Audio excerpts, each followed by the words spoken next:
لیکن جیسے جیسے عید کے دن نزدیک آتے ہیں مردے کیوں روتے ہیں اور یہ دعا کرتے ہیں کہ کاش کبھی عید نہ آئے۔ ہم لوگ تو عید کی خوشی منا رہے ہوتے ہیں، لیکن مردے عید آنے کا غم مناتے ہیں۔ کچھ مردے ایسے ہیں جو عید کے آنے پر بہت دکھ میں آ جاتے ہیں اور بہت بڑی مصیبت ان پر آنے والی ہوتی ہے، اس وجہ سے وہ لوگ بہت پریشان ہوتے ہیں۔ آپ صلی اللہ علیہ وآلہ وسلم نے ارشاد فرمایا،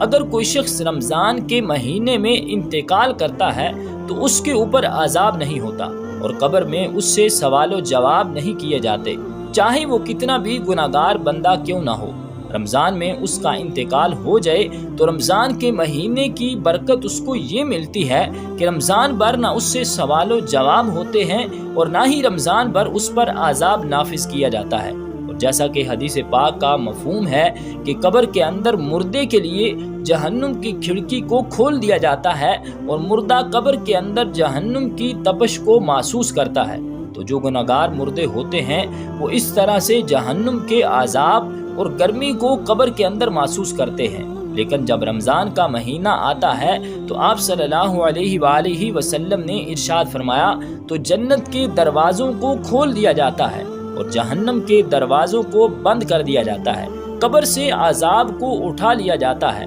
اور اللہ تعالیٰ کی رحمتوں کا نزول ہوتا ہے۔ اس سے مردے کو بڑی راحت ملتی ہے۔ رمضان کے آنے سے مردہ بڑا خوش ہوتا ہے کہ ہمارے اوپر سے عذاب اٹھا لیا گیا ہے۔ جو قبر کے اندر ہمارے جہنم کے دروازے کھلے ہوئے تھے وہ دروازے بند کر دیے گئے ہیں، تو وہ مردہ بڑی راحت محسوس کرتا ہے۔ اب سوال یہ پیدا ہوتا ہے کہ جن لوگوں کے اوپر اللہ تعالیٰ نے رمضان میں عذاب ہٹا لیا تھا تو عید کے بعد ان کے اوپر عذاب مسلط ہوگا یا نہیں؟ کچھ مردے تو ایسے ہوتے ہیں کہ جن کے اوپر عذاب نافذ نہیں کیا جاتا، لیکن بہت سارے مردے ایسے ہوتے ہیں جن کے اوپر عید کے دن ہی جیسے رمضان کا مہینہ ختم ہوتا ہے فوراً ہی عذاب شروع ہو جاتا ہے، جیسے پورا سال وہ لوگ قبر میں سزا اور عذاب بھگت رہے تھے، عذاب میں وہ لوگ پھر ملوث اور گرفتار ہو جاتے ہیں۔ بعض علماء فرماتے ہیں کہ جب کوئی انسان رمضان کے مہینے میں انتقال کرتا ہے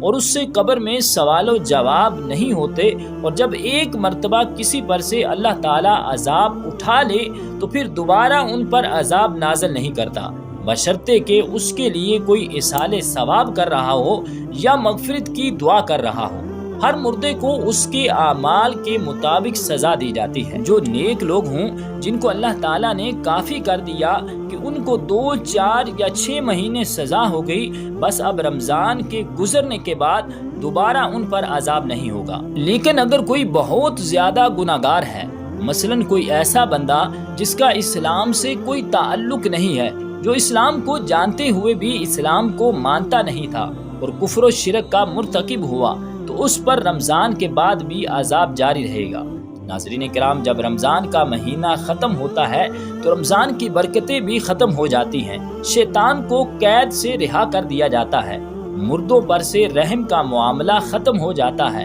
جہنم کے دروازے جو بند تھے وہ رمضان کے جانے سے کھول دیے جاتے ہیں۔ ان سب باتوں کا مردوں کو علم ہوتا ہے کہ کب رمضان شروع ہو رہا ہے اور کب رمضان ختم ہو رہا ہے، تو رمضان کے جانے سے اہل قبور سوچتے ہیں کہ اب رمضان کا مہینہ جا رہا ہے اور پھر عید جیسے ہی آئے گی اس کے بعد ہم پر عذاب کو پھر سے مسلط کر دیا جائے گا، جس کی وجہ سے وہ مردے غمگین ہو جاتے ہیں اور روتے ہیں۔ رمضان بھر تو مرحومین کی عید ہوتی ہے کہ ان پر عذاب نہیں ہوتا۔ ہم لوگ رمضان کے آخری عشرے میں جب اپنی مغفرت کی دعائیں اللہ رب العالمین سے کرتے ہیں تو پھر ہمیں اپنے مرحومین کے لیے بھی زیادہ سے زیادہ اصالِ ثواب کرنا چاہیے، اور صرف اپنے مرحومین کے لیے نہیں بلکہ تمام امت مسلمہ کے لیے مغفرت کی دعا کرنی چاہیے۔ رب ذوالجلال ہم سب کو عمل کی توفیق اور ہمت عطا فرمائے، آمین، بجاہ النبی الکریم الامین۔